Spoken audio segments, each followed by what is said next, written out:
necesitan algo, y también para dar feedback, si lo desean, va a estar abierta la oportunidad. Así que sin más preámbulos, le doy la palabra a Juan. Adelante, y muchas gracias. Presentarte, Juan. Perdón, no encontré los botones. Siempre me pasa con Zoom. Bueno, gracias. Muchas gracias. Nada, lo primero igual como para alinear, más que creo que la idea de las preguntas al final, más que hacérmelas a mí, creo que la idea es que nos las podamos hacer entre todos, porque la verdad es que el contenido que hoy, digo, el contenido que hoy ay, se me perdió. Nada, un poco el contenido de hoy en realidad, digo, para alinear, es un contenido que en realidad no es mío, es un contenido que forma parte de la compañía donde yo trabajo, y ahí si quieren les cuento un poco, porque me parece interesante antes de arrancar entender por qué yo estoy acá y por qué ustedes en teoría deberían estarme escuchando a mí hablar de esto. Bueno, nada, les cuento así como muy breve sobre mí, porque creo que lo más importante es sobre dónde trabajo, relevante para la conversación. Pero bueno, yo soy venezolano, soy ingeniero industrial y administrador de empresas, he hecho un montón de cosas en estos 10 años, 12 años de vida desde que me gradué. No me gradué hace tanto, pero he hecho un montón de cosas, tipo vendí Herbalife, fui personal trainer, tuve una mini clínica de consultorías de quinantropometría, que no sé si saben, pero es los que miden tipo si eres ectomorfo, mesomorfo, en qué nivel. Hace 5 años que me vine a Argentina, he tenido un par de intentos muy chicos o muy cortitos de emprendimiento. La verdad es que mi mayor experiencia, o sea, viene de ahora en esto de mi último trabajo y por el cual estoy acá. Nada, trabajé en Burger Joint, en la hamburguesería en un momento, después comencé a trabajar en una preaceleradora de startups o de emprendedores, y ahí es donde comencé tipo, a meterme en todo este mundo, que después derivó en lo que era una consultora de innovación corporativa, que lo que hacía era como replicar como eso mismo o ese mismo conocimiento que se trabaja con emprendedores, lo comenzó a vender como consultoría a compañías grandes que querían comenzar a trabajar de otra forma. Y bueno, mi último paso, que es el que está ahí de último a la derecha, es este, CX Ventures o ZX Ventures, que es el último trabajo, que es, para que sepan, es el área de la compañía. Primero, la compañía a la que pertenezco es Cervecería y Maltería Quilmes, que globalmente se llama ABInBev, y es la cervecera más grande del mundo y la quinta empresa de consumo más grande de consumo masivo del mundo. Y lo que hace ZX es se dedica a crear nuevos negocios, pero nuevos negocios generalmente mucho más disruptivos respecto a lo que hace la compañía normalmente. Por ejemplo, hoy en día tenemos e-commerce dentro de la compañía. No sé bueno, seguramente consumieron cerveza Patagonia. Cerveza Patagonia no forma parte de Quilmes, ahora sí, pero en su original, hasta el año pasado, formaba parte de ZX porque fue una marca que se creó desde cero. Y todo esto se hace con una metodología de trabajo que es una mezcla de lo que llamamos Lean Startup y Design Thinking. Bueno, la compañía a nivel global tiene como paquetizado hasta cierto punto toda esa metodología y tiene como todo un sistema de trabajo para comenzar a crear nuevos negocios por etapas. Y en esas etapas comenzar a validar y hacer las cosas como invirtiendo mucho menos capital. Porque normalmente las compañías grandes lo que hacen cuando quieren crear un negocio nuevo es lo tiran todo por la ventana y meten un montón de millones de dólares en cosas que después no funcionan, y se pierden un montón de millones de dólares. Nosotros lo que hacemos es como crear nuevos negocios desde una perspectiva más lean o más emprendedora, es pensarlo por etapas y pensarlo con metodologías de trabajo más ágiles, si se quiere decir. Entonces, como esa es la razón por la cual yo estoy acá. Lo que les voy a compartir no es nada mío, no es propiedad intelectual mío, en realidad es propiedad intelectual de la compañía, es la misma metodología que se utiliza a nivel global, y la verdad es que si se ponen a ver todo lo que hacemos, o lo que hace la compañía y la metodología, es bastante sentido común, pero que a veces quizás lo que cuesta es ponerte como en perspectiva y bajar el sentido común a acciones concretas, ¿no? Bueno, ¿qué hago primero? ¿Qué hago después? Etcétera, etcétera. Así que bueno, si no hay ninguna duda, arrancamos. Bueno, ¿qué es lo que nos gustaría que se llevaran hoy? Es, bueno, ¿cuáles son los objetivos de una etapa SEED? Etapa SEED es lo que nosotros llamamos a una de las primeras etapas de los proyectos, todos esos proyectos que se crean, que son como emprendimientos. ¿Qué es un DBF? Que ahora les voy a explicar qué es el DBF, pero es como la columna vertebral sobre la cual se construyó toda la metodología y toda la estructura de ZX. Es como el centro, como si tuviésemos que crear una estatua y adorar a una escultura, tipo le haríamos una estatua al DBF en la compañía, porque es como nuestro dios, y después cómo aplicar eso efectivamente a un negocio. Bueno, un poco como la bajada es,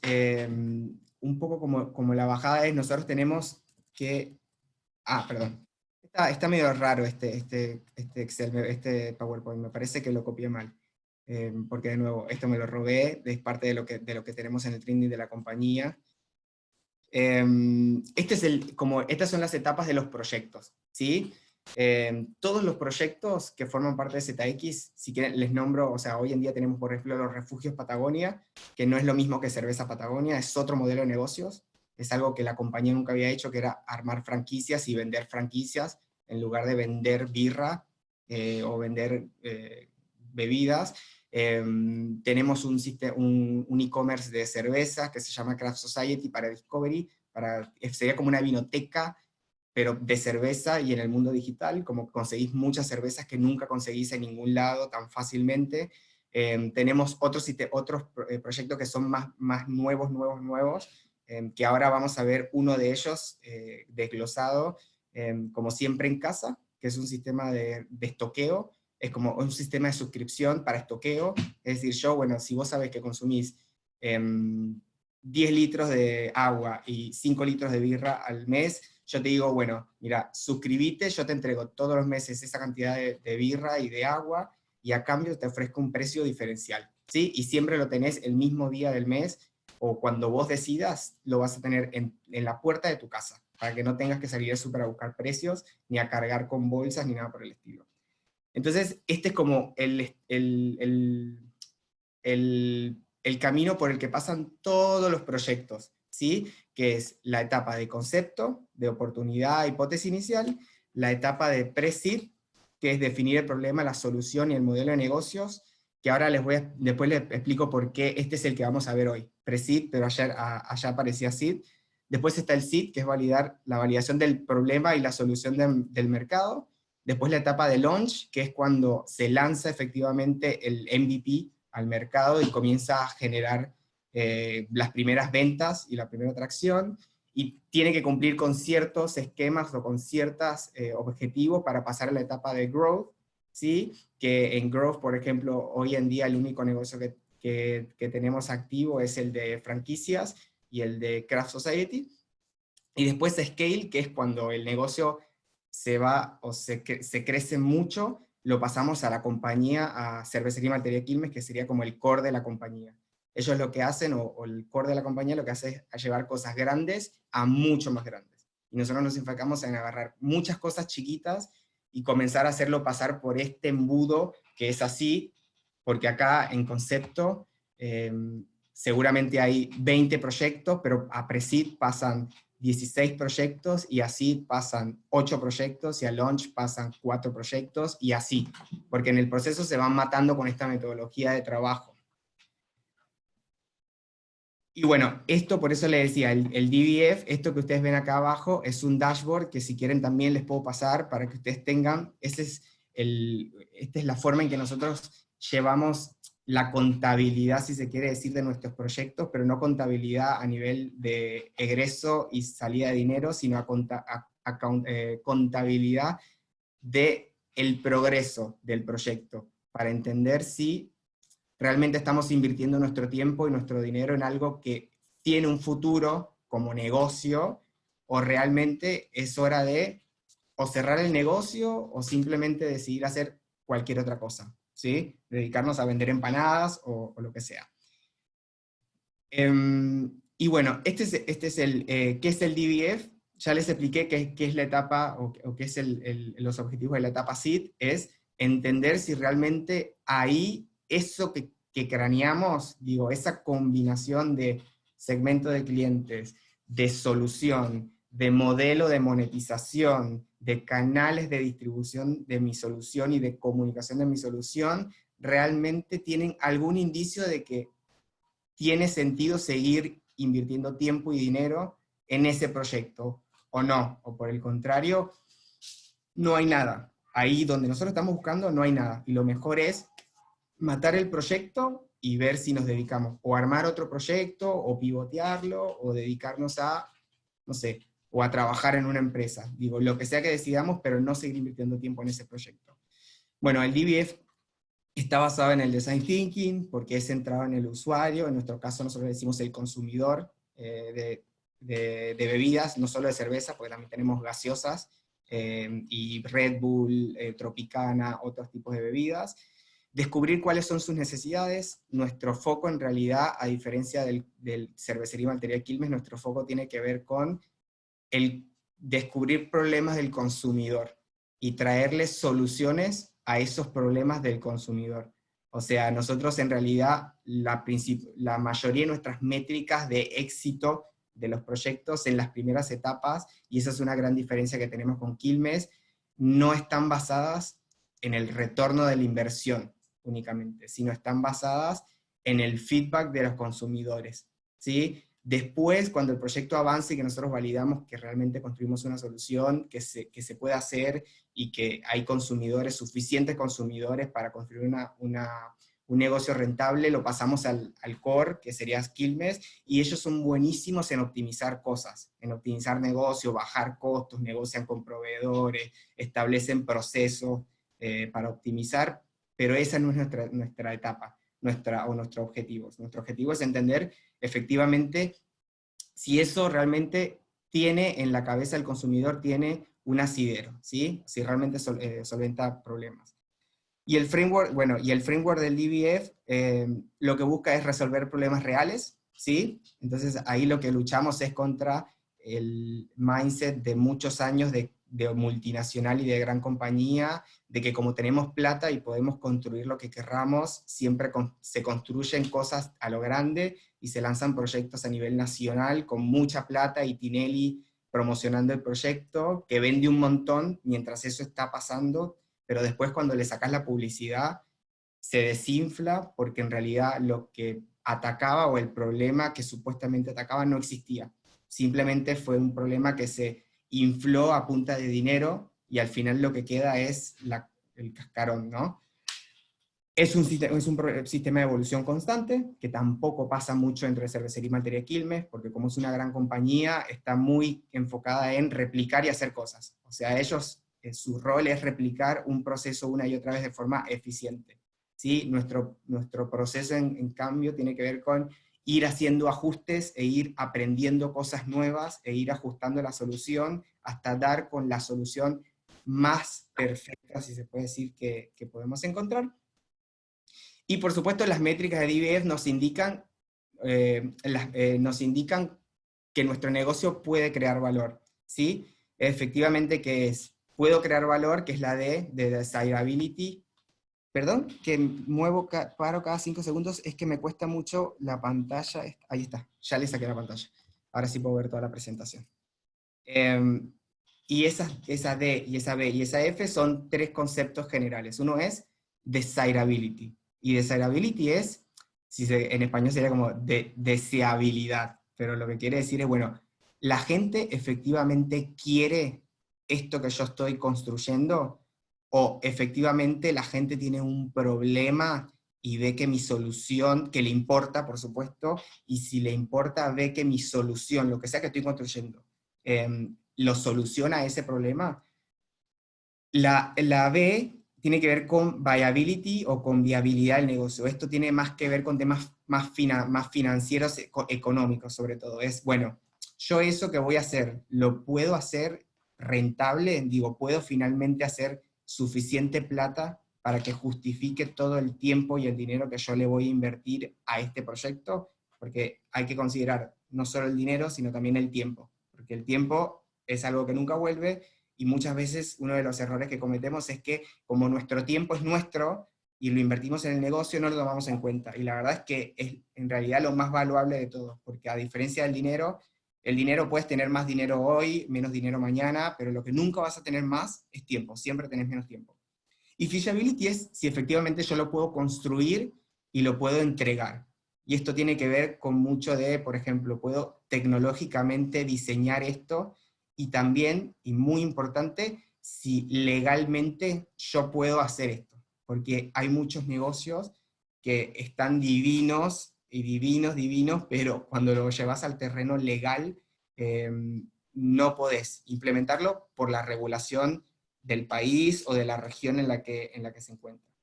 Y de hecho, y esto es importante, nosotros cuando validamos un proyecto, cada vez que llega un proyecto, lo primero que se mira es, lo primerito es, feasibility legal, ¿sí? De una, se chequea si legalmente lo podemos hacer, porque es algo generalmente rápido de hacer, te juntás con un abogado y entendés si el marco, hay un marco legal que te permite, en realidad más que te permita, que no te prohíba hacer lo que querés hacer, y después es desirability. Es lo único que importa en las primeras etapas del proceso, porque si vos no tenés personas que les interesa tu solución, no importa lo bueno que seas ejecutando, no importa la tecnología que le metas, si la gente no quiere lo que vos estás construyendo, no tiene sentido nada. Nunca va a haber viability, y la feasibility no tiene ningún sentido. Entonces, bueno, ¿qué queremos validar en cada etapa? En la etapa SEED 1, nosotros dividimos la etapa SEED en 3, pero igual todo esto se los paso. La etapa SEED 1 es validar el problema. Es, bueno, si hay un grupo de personas o un negocio con una necesidad insatisfecha, si existe un problema o una necesidad percibida por X grupo de personas que nosotros definimos, o que creemos nosotros que la tienen.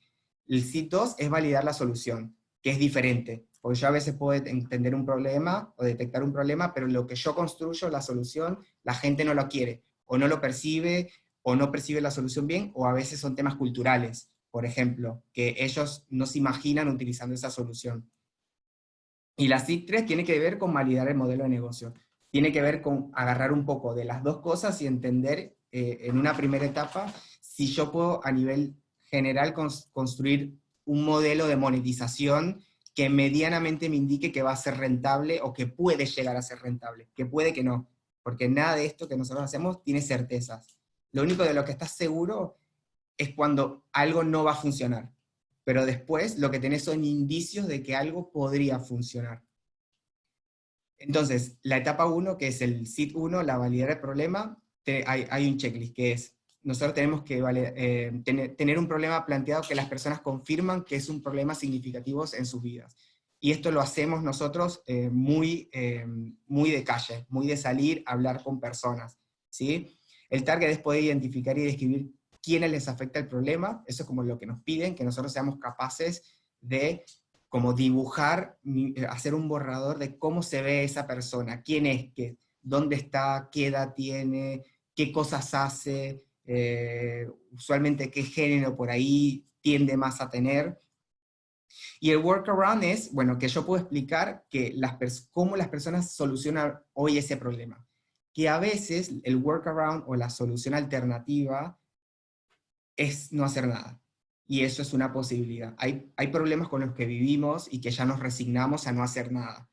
Y cuando eso sucede, nuestro principal competidor es no hacer nada, porque ya las personas están convencidas de que esa es su realidad. Y eso es un gran tema que a veces no se toma mucho en cuenta. En la etapa, bueno, ¿cómo se hace? Esto que está acá es el método que nosotros tenemos. De nuevo, esto está muy estandarizado. A veces podemos salirnos del guión, está bueno eso, que nos dan la oportunidad de salirnos, pero muchas veces con el método ya basta, ¿sí? Es suficiente para poder validar eso. ¿Cuál es el método? Entrevistas cualitativas, entrevistas con expertos, y encontrar tendencias, que eso lo puedes hacer en internet, lo puedes hacer con medios de comunicación, digo, en general son cosas que no te cuestan dinero. Y nosotros en esta etapa del proceso, por más que somos una multinacional enorme, la quinta empresa de consumo más grande del mundo, nuestro objetivo en esta etapa no es gastar la menor cantidad de dinero posible, si es posible no gastarlo. ¿Cuáles son los KPIs o las métricas? Porcentaje de entrevistas que afirmaron el problema, y fuentes, 10 informaciones que soportan, ya sean artículos, tendencias de mercado, que soportan que ahí hay algo, ¿sí?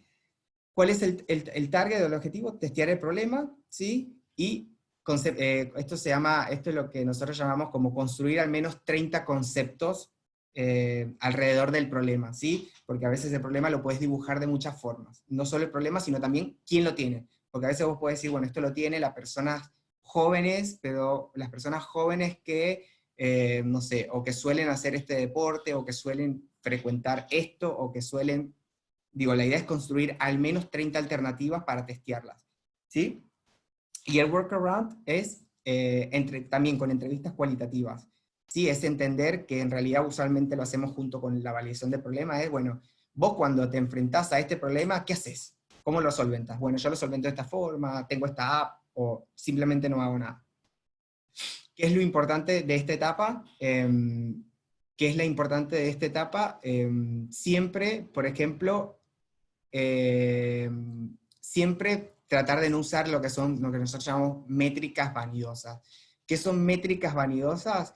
A veces pueden ser o resultados que están sesgados por nuestro propio deseo. Por ejemplo, cuando nosotros queremos medir intención de compra, si nosotros le preguntamos a alguien, y esto es psicología humana, esto no es nada tipo un secreto guardado ni nada por el estilo, el ser humano es muy malo para predecir el futuro, nosotros como seres humanos, ¿sí? Entonces, usualmente, por ejemplo, hay un experimento muy, muy famoso que hacen que una sala llena de personas le preguntan, bueno, mañana es una conferencia, le preguntan, mañana hay banana y cupcakes, o ponquecitos para desayunar, ¿qué quieren? Y la gente, la mayoría levanta y dice banana. Les abren las puertas y afuera hay una mesa con cupcakes y con bananas. Y se invierte, la gente va y agarra los cupcakes. ¿Por qué? Porque en realidad ellos respondieron sobre la simulación de lo que ellos desean y no lo que ellos realmente son, sino lo que ellos desean ser o desean proyectar que son. Entonces, muchas veces, cuando vos preguntás en una encuesta, ¿cierto que te encantaría ahorrar plata con una app que te permita comparar los precios de diferentes supermercados antes de ir a... La mayoría de la gente te va a decir que sí, pero si vos construís efectivamente eso, va a pasar que la mayoría de la gente en realidad no, porque le da paja meterse, descargarse una app, meterse antes de ir al súper a chequear los precios, y por ahí consigue uno más barato y le toca caminar 2 cuadras más y no las camina, porque ya fue. Bueno, otros tipos de métricas vanidosas, por ejemplo, las descargas de una app, eso es terrible. ¿Por qué es vanidosa? Porque número uno es acumulativa, siempre va a crecer, porque digo, no puede decrecer tu cantidad de descargas, es acumulativa. Y número dos, porque en realidad que vos te descargues una app no significa que efectivamente la utilices. Mucha gente, de hecho, más de la mitad de las apps que están disponibles en las App Store no fueron descargadas ni una vez. Hay un montón de apps que se crearon y nadie las descargó. Bueno, eso es un poco. ¿Por qué? Porque se pueden manipular fácil, porque no se pueden correlacionar con métricas que realmente importan. O sea, quiero que entiendan, cada proyecto que ustedes vean, o de nosotros, siempre pasó por esto. Siempre tuvo alguien, que es lo que nosotros llamamos un founder, que es un empleado que se le asigna como líder de proyecto, y que este proceso lo hace usualmente él, solo. De hecho, tiene usualmente 2 o 3 proyectos al mismo tiempo en esta etapa para validar al mismo tiempo. Así que digo, de nuevo, a lo que voy con esto es que es algo que no es algo que hacemos porque somos una multinacional, porque es una multinacional. Es algo que realmente es algo que podríamos hacer cualquiera. Bueno, la segunda etapa es la validación de la solución. Y el cómo es, hay un grupo inicial de clientes target, de clientes objetivos o segmento objetivo, que están interesados en la solución y están dispuestos a pagar por ella. ¿Cuál es el checklist? Encontrar cuáles serían los primeros usuarios que usarían la solución, que entendemos que hay un montón de usuarios, pero siempre hay un segmento de usuarios que está mucho más, estaría mucho más dispuesto que el resto de los segmentos de clientes en utilizar nuestra solución, al nivel que no le importaría que nuestra solución sea horrible y feísima, ¿sí? Pero su problema es tan grande o lo perciben de una forma tan dolorosa que con tal de que se lo soluciones, así tu solución sea medio una verga, estarían dispuestos a utilizarla y a darte feedback, y a pagarte además por eso. Bueno, Sacrificial Prototypes, identificaste las características que los usuarios sentirían que resolverían sus problemas mucho mejor, y esto es lo mismo que en la anterior era tipo conceptos. Acá la idea es construir prototipos de funcionalidades o características de mi solución que yo testeé de forma anticipada con los consumidores. Que esto a veces no es construir la solución, es tipo hacer un dibujo de cómo mi solución se vería y que la gente me diga, che, ¿cuál te gusta más? O ¿qué opinás de cada una de estas funciones? ¿Cuál te gusta, cuál no te gusta y por qué te gusta? ¿Sí? De forma tal de asegurarnos de que lo que vamos a construir no es porque a nosotros nos antojamos y que nos provocó, sino porque efectivamente es la mejor solución que podríamos llegar a encontrar dentro de nuestro espacio. Y traction, que es, la tracción es como, la definición concreta de tracción es una evidencia medible de que existe un segmento de mercado que estaría dispuesto a comprar una solución, ¿sí? Esto en nuestro caso depende de qué tipo de proyecto es, porque no es lo mismo por ahí construir un producto físico que construir, por ejemplo, una app para algo o construir un software, pero en general se miden, por ejemplo, precompras, ¿sí? Cuántas personas precompraron la solución, o mostraron alguna intención concreta de uso.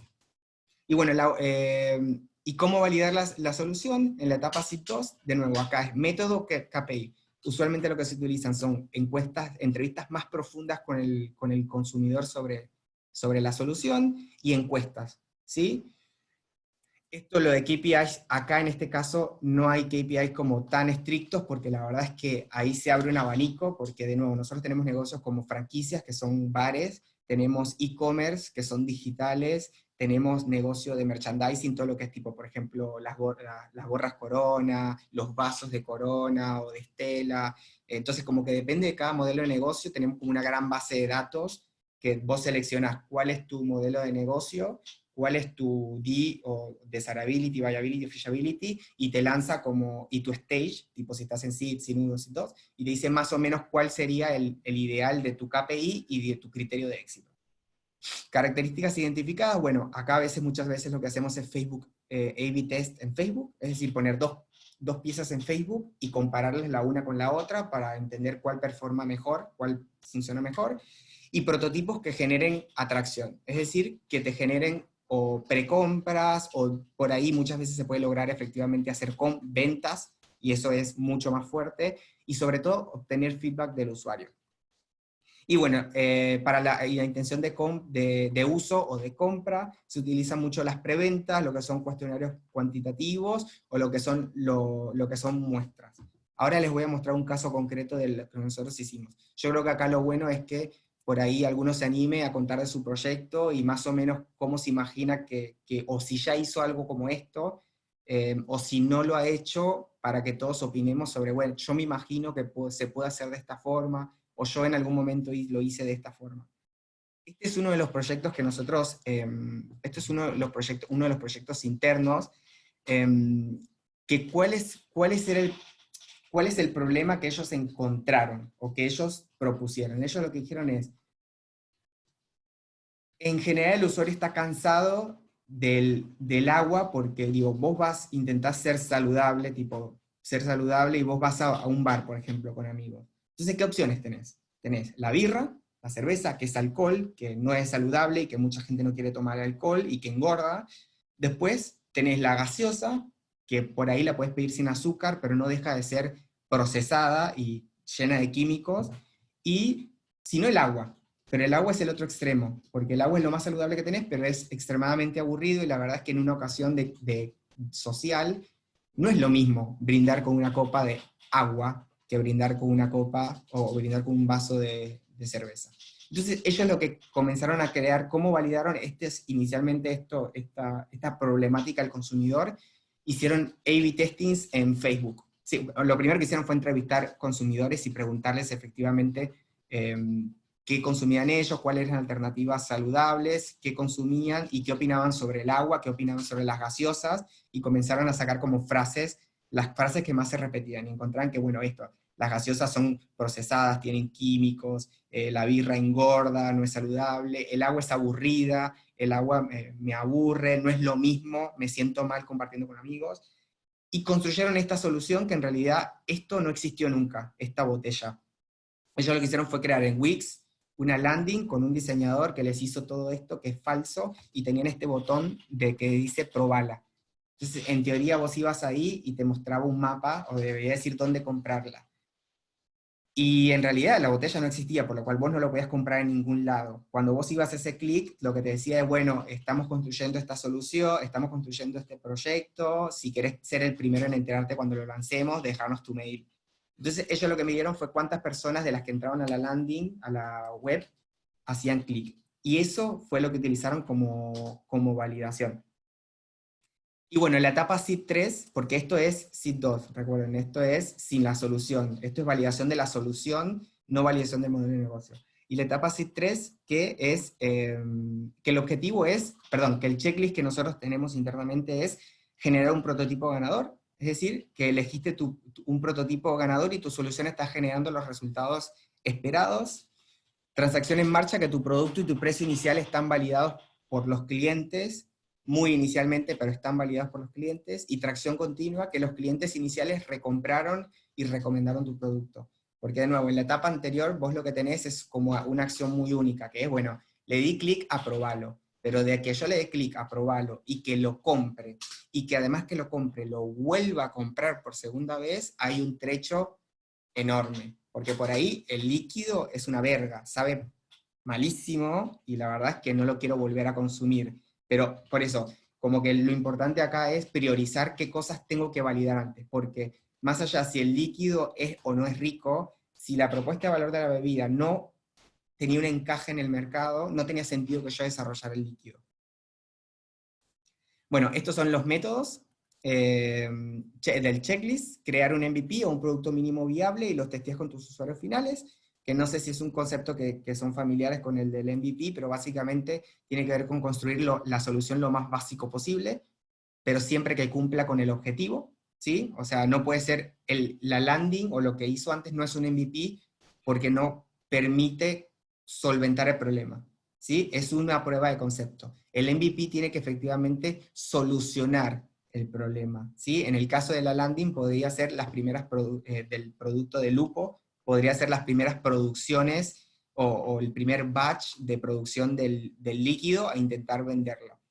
Que en el caso de estas chicas lo que hicieron ellas fue cocinar todo en su casa, el líquido, mezclaron lúpulo con limón y miel, crearon un líquido y pidieron permiso en uno de los refugios Patagonia, y lo que hacían era, le iban por las mesas y le ofrecían a las personas consumir el producto, y les decían, mira, estamos promocionando este nuevo producto que es más divertido que el agua, y te permite en una ocasión acá, tipo no tomar birra, sino tomar una opción saludable, que no tiene calorías, etcétera, etcétera. La gente lo probaba y le decían, bueno, si quieren el producto, está en la caja, lo pueden pedir en la caja. Después la gente iba a la caja y en realidad el producto no estaba. Lo que hacía el cajero era decir, no, mira, ¿sabes que justo se me acabó? No tengo más. Entonces contaba, el cajero iba contando cuántas personas se acercaron a la caja, y ellos dividían la cantidad de personas a las que le ofrecieron la muestra para probar y la cantidad de personas que fueron a intentar comprar el producto. Bueno, transacción en marcha, que lanzaste tu producto y que obtuviste métricas concretas, medibles, que son auditables, ¿sí? No es que a mí me parece que el consumidor, no, acá tenés que tener una métrica que sea estándar. Y bueno, tracción continua, porque usualmente esta etapa de SID 3 es una de las primeras etapas más largas, ¿sí? La idea es poder mantener el proyecto, específicamente SID 3 dura 3 meses de duración en la etapa.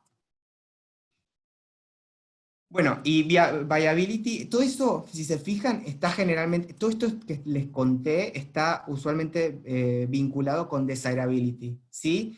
Y después en la etapa SID2 lo separamos porque, de nuevo, como les dije, feasibility y viability, o sea, viabilidad y la capacidad de construirlo, pasa a una segunda etapa. Y la verdad es que es secundario. Si no hay desirability, lo demás no nos importa. Entonces, para el viability, el checklist es: tengo un indicio de que mi modelo financiero es rentable, que usualmente lo que hacemos es hacer un cálculo de más o menos cuántos serían los costos. Ya nosotros validamos en la etapa de desirability más o menos cuál es el rango de precios que el cliente está dispuesto a utilizar, o si no, utilizamos los precios del mercado de más o menos, bueno, entre el agua y la birra, cuál es la diferencia, y más o menos manejarnos entre eso, y si nosotros podemos hacer en el Excel un juego en el que los números cierran, que obviamente es mentira, porque el Excel soporta cualquier cosa, pero la idea es hacer ese juego, porque a veces lo que te pasa es que por más que tomes los mejores escenarios, los números no cierran. Entonces por eso les decía, acá lo que vos sabes es cuando no cierra, no cierra. Pero cuando cierra en realidad no es que cierra, es que es un indicio de que en el futuro esto podría realmente cerrar. Y bueno, por último, Feasibility, pues ya se nos pasó el tiempo, es acciones de mitigación de riesgo para cubrir obstáculos que nos puedan llegar a permitir avanzar. Ahí utilizamos matrices de riesgo ejecutada, validar cuestiones legales, que es una de las cosas que primero hacemos. En nuestro caso, bueno, también porque tenemos como un estudio de abogados y no es fácil, tipo, mucho más. Y bueno, lo segundo es completar un modelo de Lean Canvas que nosotros utilizamos, que no sé si alguno lo conoce, pero se lo puedo compartir. Esto es un ejemplo, para terminar rápidamente, esto es un ejemplo de un proyecto que matamos.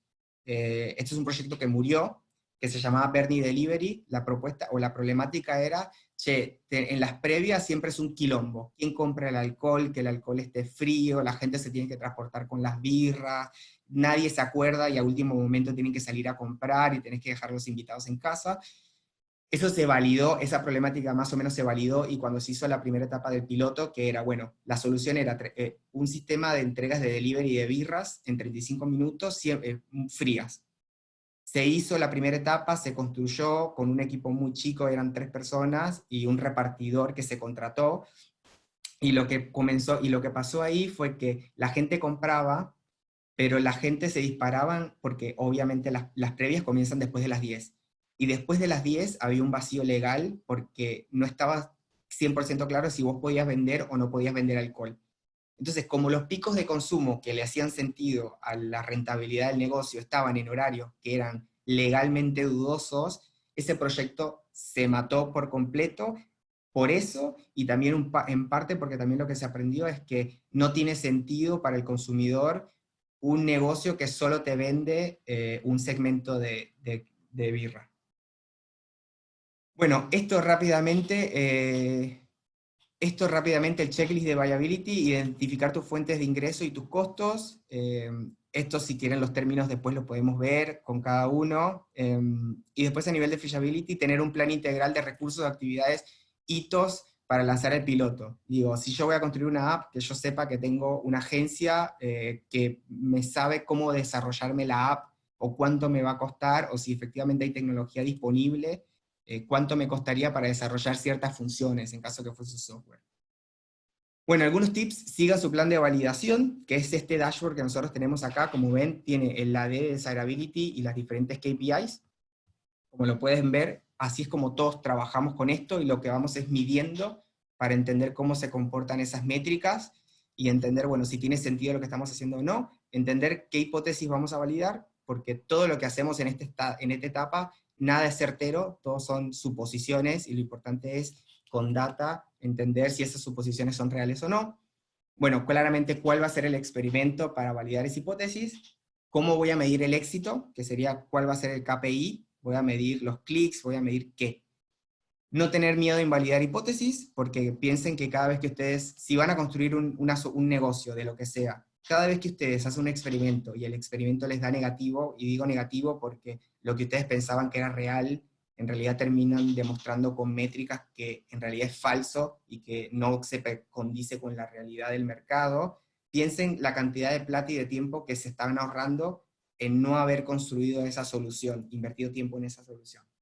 Este es un proceso que no es lineal, y en nuestro caso no es que, bueno, nosotros pasa todo en una línea, pasa en los proyectos que tenemos que hacer vueltas y vueltas, una solución se invalida, hay que construir otra, se valida parcialmente, hay que ajustarla, hay que volverla a someter, así que no es un proceso, hay que tener mucha resistencia para no frustrarse.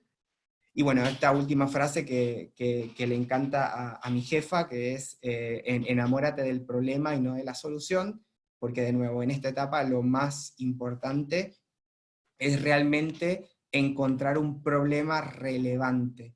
Y ese es el diferencial, y con esto cierro, el diferencial que tienen los emprendedores, porque digo, nosotros, la compañía nuestra, por más que es una multinacional, es tipo una empresa enorme, tiene a nosotros 3 sueldos pagos y toda una estructura hecha para trabajar con emprendedores.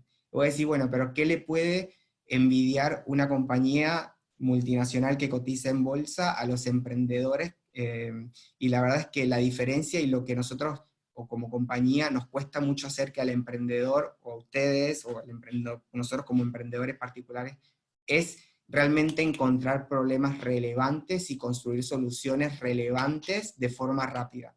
Porque para nosotros siempre es mucho, mucho más difícil, tardamos mucho más tiempo y nos cuesta mucho más llegar como a la espina dorsal de cuál es el problema por lo grande que somos y por lo grande que miramos las cosas. Y el emprendedor, lo bueno que tenemos nosotros, como ya pensando en emprendedores, es que tenemos mucha libertad y mucha empatía para poder encontrar realmente esos grandes problemas y encontrar grandes soluciones.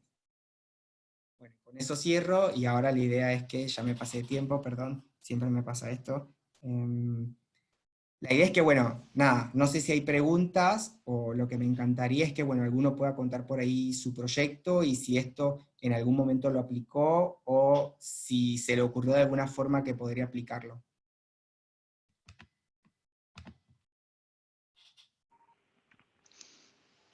Saca el share de pantalla. Ahí. Acá Gise pregunta en el chat si tienes algún emprendimiento propio o tuviste alguno, y yo voy a agregar si utilizaste alguna de estas metodologías en ese caso. Qué buena pregunta, parece que estuviese guionado esto. Pero sí, de hecho, a ver, dame un segundo y no estoy compartiendo pantalla, ¿no? No quiero que... Uy. Si quieren, vayan leyendo otra pregunta y les muestro rapidito. Bueno, chicos, los que tienen alguna duda, alguna pregunta, sugerencia o algún comentario lo pueden escribir en el chat.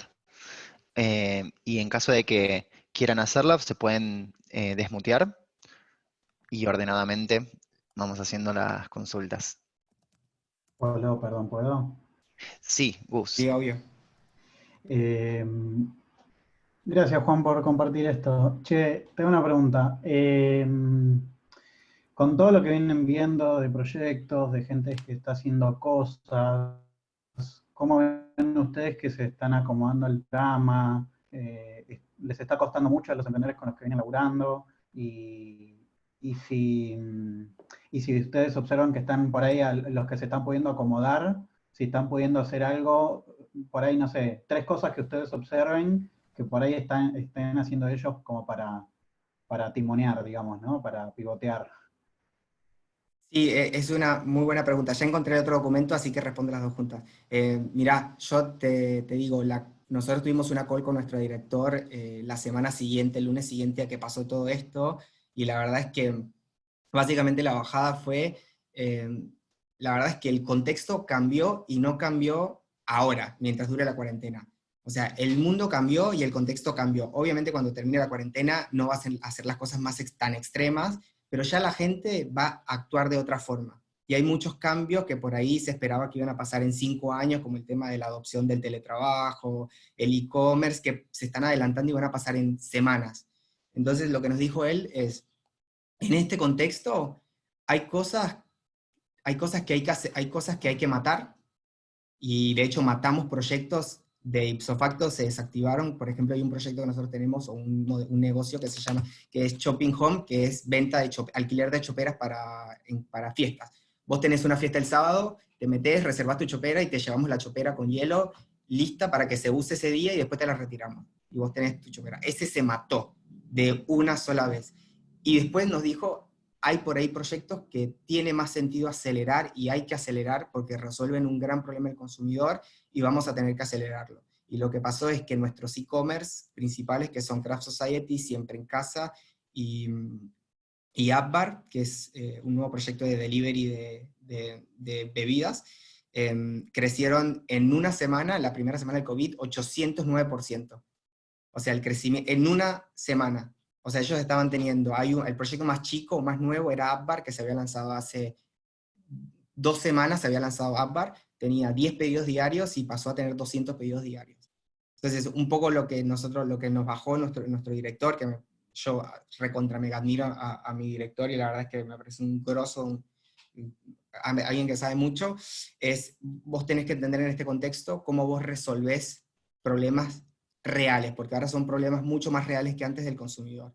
Entonces, por ejemplo, en Siempre en Casa, dado que la población de riesgo son personas mayores, que usualmente no se amigan con la tecnología, y Siempre en Casa es un e-commerce de suscripción, se comenzaron a desarrollar un modelo de venta que sea telefónico, para poder efectivamente venderle a esa población que le estabas resolviendo un problema mucho más grande. Y así con todo, ¿viste? Hay negocios que se mataron, hay negocios que se pausaron, o se les bajó el nivel, como es el caso de Eclos, que es donde yo trabajo, como se les puso y hay proyectos que se reforzaron. Y de hecho a mí me pasaron a las plataformas a dar soporte en marketing porque explotaron y simplemente no podían dar abasto. Entonces creo que ese es como el learning que yo me llevo, de que este tipo de cosas de crisis que pasan, la buena, y esto no es, dentro de todo, ¿no? La buena, lo que pasa en las crisis es que usualmente el mercado se barre. Muchas veces lo más difícil que vos tenés es la adquisición de clientes. ¿Por qué? Porque vos cuando adquirís a un cliente tenés que básicamente sustituir a otra cosa, sustituir o a otro producto, a otra marca, o sustituir a un proceso de no hacer nada. Lo bueno que tiene la crisis es que las crisis barren todo, es como si se hiciesen reset. Y entonces fuerzan a la gente a cambiar. Por ejemplo, gente que nunca consumía segunda línea de marcas, comienza a consumir segunda línea. ¿Entendés? Y ahí se generan un montón de oportunidades porque es como medio pescar en río revuelto. Yo creo que ese es el gran learning. Obviamente que es una situación de mierda, por muchas razones, pero más allá de eso, hay oportunidades concretas dentro de esto. Por ejemplo, hoy en día de los restaurantes solo siguen abiertos, de nuestra cartera de clientes, de nuestra cartera de clientes, siguen abiertos nada más un 5%. Es decir, que la demanda que se contrajo, la gente está pidiendo en general menos volumen a nivel de pedidos, ya lo que antes satisfacían 100% de restaurantes, ahora lo satisface solo un 5%. Así que ese 5% que se transformó rápido a delivery, no es que está ganando más plata porque se redujo todo, pero sí ganó mucha más cuota de mercado. ¿Entendés? Ese tipo de cosas están pasando y es un poco lo que nosotros vemos y hay que aprovechar. Y para la otra pregunta, respondértela, ¿quién fue Giselle, no? Que le preguntó. Perdón, se me fue el nombre. ¿Polo, me recordás? Sí, fue Gise. La pregunta Gise, era si tenías algún emprendimiento propio o si tuviste alguno. bien, yo tuve alguno y les cuento porque quizás esto es un ejemplo como más bajada a tierra de, bueno, esto lo hice yo por mi cuenta, no fue tipo nada con la compañía, esto era tipo rascando mis ahorros con que me había venido de Venezuela. Este fue un proyecto que yo tuve con un socio, que lo que queríamos, ambos lo que nos gustaba, lo que nos apasionaba era, realmente es muy difícil alimentarse bien, porque por 1000 cosas, tipo, no sabes qué comer, cómo mezclar la comida, te hablan de la quinoa, te hablan de la fibra, te hablan de la grasa, te hablan de lo otro, y al final es como que tienes tanta información que es muy difícil realmente decidir, y además hacerte los tiempos. Lo primero que nosotros hicimos cuando arrancamos con el proyecto fue hacer un par de encuestas, nos fuimos a varios gimnasios, en uno conocía yo al dueño que nos dejó entrar, en otros fueron tipo, nos paramos afuera y abordábamos a la gente, que obviamente más de la mitad tipo nos subía porque pensaba que lo íbamos a robar, y les comenzamos a hacer encuestas de, bueno, eh, cómo ellos perciben las comidas, por ejemplo, cómo ellos encontraban por ejemplo, le preguntamos 4 platos de comida: pizza, ensalada César, pollo grillé con ensalada, y le decíamos, ¿cuál consideras saludable?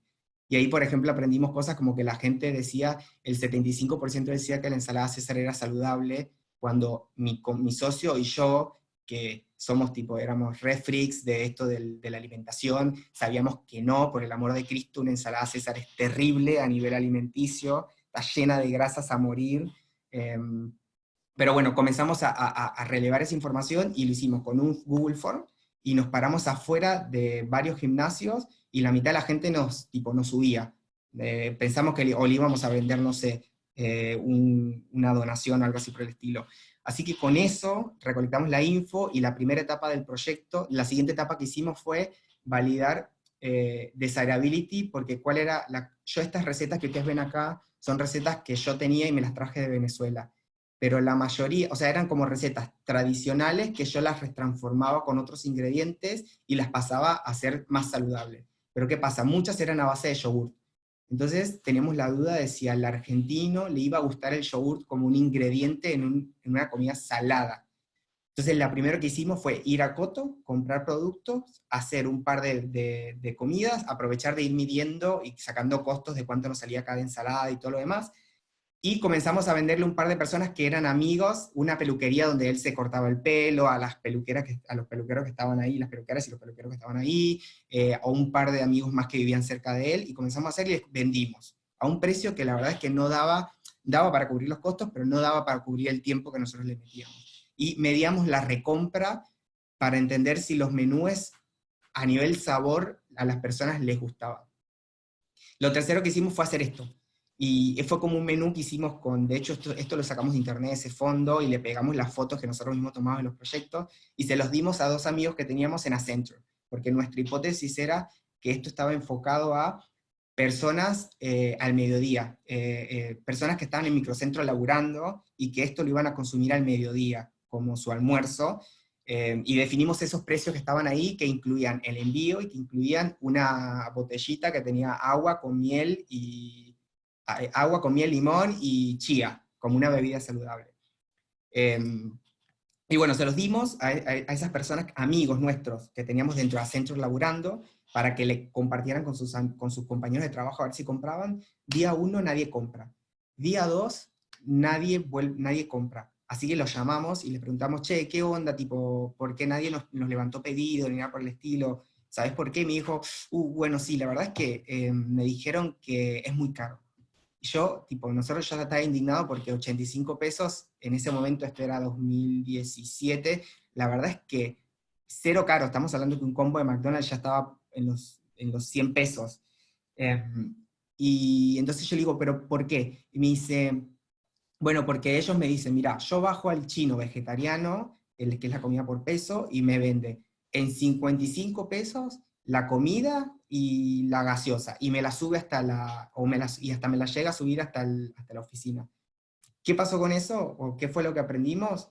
Bueno, aprendimos varias cosas. Número 1, que la percepción de saludable de las personas, el valor de saludable, ellos no lo veían en nuestro producto, o sí lo veían, pero lo veían igual que el del vegetariano que te vende estos fideos con alcachofas, todo lleno de aceite, y eso la persona lo percibía como saludable. Entonces, claro, cuando nos comparaba a nivel de precio, decía, no, esto es más caro, y nos comparaba con el chino vegetariano. Claramente por debajo de este precio a nosotros no nos era rentable, pero ni porque hiciéramos malabares, y básicamente aprendimos que, número 1, es muy difícil, teníamos que haber arrancado por esto, por entender la percepción del valor. También aprendimos, por ejemplo, que la gente al mediodía computa su gasto de comida como un gasto laboral, y eso es muy interesante, porque, ¿qué pasa? Esa gente que te gastaba 55 pesos máximo al mediodía, después en la noche gastaba 200 pesos en un sushi que pedía a domicilio, porque al mediodía las personas psicológicamente computaban esto como un costo laboral, pero en la noche no era un costo laboral, sino era un placer personal. Entonces, este fue uno de los proyectos en que aplicamos esa metodología. Después de esto pivoteamos, lo que nos pasó fue que mi socio, yo lo que dije fue, che, yo quiero mantener esto a este segmento de clientes, pero obviamente no podemos hacer con este modelo 85 pesos, más barato no lo puedo vender. Yo lo que le dije a él es, che, hagamos viandas y unifiquemos el delivery, que es una de las cosas más caras, la logística, y el packaging, unifiquémoslo y démosle a la gente las cosas congeladas para toda la semana, que se lo lleven, que les tome 5 minutos hacerlo y se lo lleven al trabajo. Él no quería, él decía, no, no, no, esta gente no valora nuestros productos, tenemos que vender más caro que esto porque este producto vale mucho más, y él lo que decía es, enfoquémonos en personas que ven el valor efectivo en las cosas, en lo que nosotros estamos haciendo, y él lo que quería entonces era venderle a gente que era más tipo que hacía CrossFit, por ejemplo. Entonces lo que hicimos para hacer eso y validar eso fue, yo hice este flyer que está acá, donde les explicaba cómo era el modelo de negocio para validarlo, esto era una prueba de concepto, y en realidad hicimos juntos este segundo. O sea que la pelea que teníamos entre los dos, lo que dijimos fue, en vez de pelearnos entre nosotros, que lo decide el mercado. Hicimos estos dos prototipos, ¿ves? Que este era como una especie de menú que construimos para los gimnasios. Él lo que decía es, bueno, vendamos en gimnasios. Les dejamos el producto, ellos lo venden y después nosotros nos llevamos la comisión. Obviamente acá podíamos cobrar un poco, el precio estaba un poco mejor, pero acá nos ahorrábamos la logística. En cambio acá teníamos que bajar el precio, mira, hasta 34 pesos, 42 pesos la ración de comida, que al final era la misma comida, o más o menos la misma comida, y acá podíamos mantener el margen de precio, pero porque apuntábamos a segmentos diferentes de clientes. Esto comenzamos a hacer la validación, pero después él se enamoró de una sueca, y se fue a la mierda, y me dejó en banda, y bueno, nada, no, ya estoy ventilando. Pero nada, eso fue un poco la esencia de lo que nosotros hicimos, para responderte a tu pregunta. Buenísimo, Juan, muchas gracias. Nos queda un minuto por si alguien quiere hacer alguna otra pregunta, a ver si tenemos capacidad para resumir en breve. ¿Hay alguien que desea hacer alguna consulta, pregunta, sugerencia para Juan o para quien sea? Estoy compartiendo, ¿no? Sí. Hola, hola. Una Sí. pregunta, a ver si puedes, espero no explayarme mucho, pero gracias Juan, primero. El modelo, la metodología que planteas de por sí es bastante ágil, pero en este contexto donde los emprendedores quizás estamos más al cuello y tenemos menos tiempo para experimentar, ¿cómo podría ser más ágil aún, ¿no? Es decir, para tantear más rápido, si tuvieras que ver una métrica, ¿cuál sería? Para matar ya una potencial idea inicial. Mirá, a ver, lo que pasa es que para mí la esencia es la misma. Quizás algo que te da, muchos ven como un obstáculo, porque nosotros siempre cuando hacemos esto decimos, tipo, sale a la calle y valida con personas reales, tipo, enfrentarlas cara a cara. Obviamente en un contexto como el del COVID y de la cuarentena está contraindicado eso, no podemos pedirle a nadie que salga a confrontar gente y exponerse al virus. Entonces lo que tiene que pasar todo al virtual, y la verdad es que si vos comparás el presencial con el virtual, es mucho más eficiente a nivel de tiempo, digo, porque al final hacer 10 entrevistas a personas tipo que tenés en tu entorno o que te recomiendan, la verdad es que no te toma tanto tiempo. Y también vos o por lo menos nosotros lo que comparamos, más allá de la inversión efectiva en tiempo, es si yo me dedicara a construir este tipo, no sé, me armo la tienda nube, comienzo a subir los productos, invierto plata en inventario, imagínate qué pasa si después ese producto no sale, y vos te quedás con toda una inversión de tiempo y de dinero en este contexto que ya es malo, por no haber, tipo, por ahí hablado con 10 personas que una te iba a decir, che, ¿sabés que esto yo lo consigo recontra mega barato en esta página, que era alguien que lo hace 1000 veces más barato, o, ¿entendés? O alguien ya lo había resuelto lo que vos querías resolver,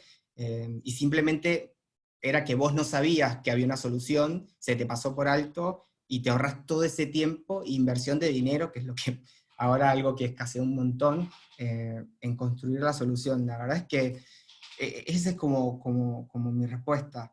La verdad es que si no validás, el riesgo de mandarte o de invertir mucho tiempo y mucho dinero en muchas cosas es bastante alto. Digo, bueno, a mí me ha pasado y a nosotros nos ha pasado como compañía, poner mucha plata en cosas que después no tenían nada detrás. O sea, era una falacia que estaba en nuestra cabeza, que existía. No sé si responde la pregunta. Ahí comentó, gracias Lauti.